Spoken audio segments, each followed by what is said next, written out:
Lors de ce rassemblement sur les marches de l'hôtel de ville, des résidents new-yorkais expriment leurs inquiétudes.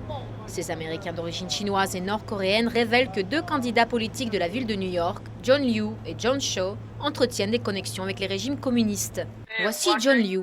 Il est membre du conseil municipal, représentant du district new-yorkais de Flushing depuis 2001. Cette année, il se présente pour un poste d'auditeur à la Cour des comptes de la ville, une position qui supervise les finances de la ville, dont son budget de 60 milliards de dollars.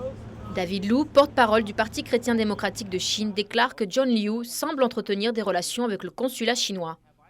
Nous sommes la communauté chinoise où vit John Liu. Nous le connaissons au mieux. Nous savons qui est cette personne. En plus des mensonges concernant les ateliers clandestins révélés par le Daily News, d'autres liens avec le gouvernement communiste chinois ont été découverts.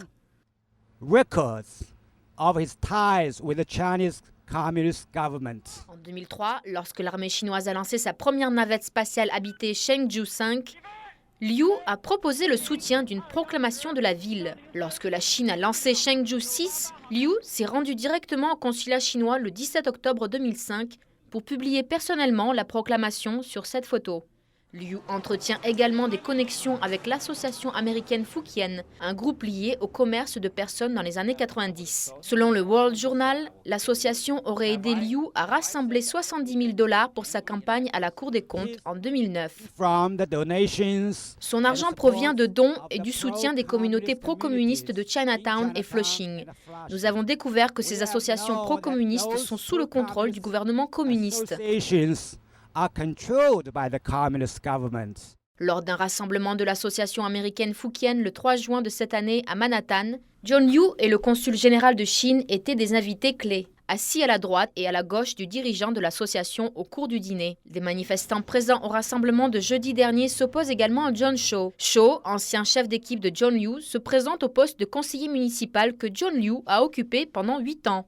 Ces manifestants déclarent que Cho soutient activement le régime communiste nord-coréen. John Cho est le cofondateur du groupe coréen Notodol établi à New York. Parmi d'autres activités, Notodol organise des voyages en Corée du Nord.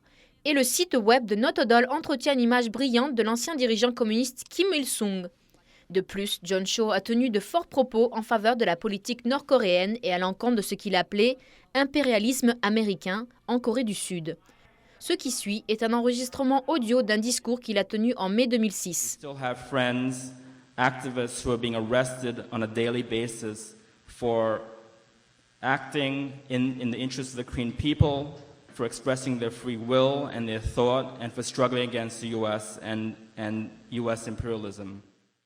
Les manifestants du rassemblement de jeudi dernier déclarent que les connexions que Liu et Cho entretiennent avec les régimes communistes chinois et nord-coréens présentent un risque pour les New-Yorkais. Si nous laissons une personne malhonnête, une personne déloyale en Amérique, tenir un poste public, cela présente un risque pour les valeurs et la sécurité des Américains. Le premier tour des élections se tiendra le 15 septembre et pourrait déterminer si ces deux candidats ont une chance dans la cour politique de New York. NTD, New York.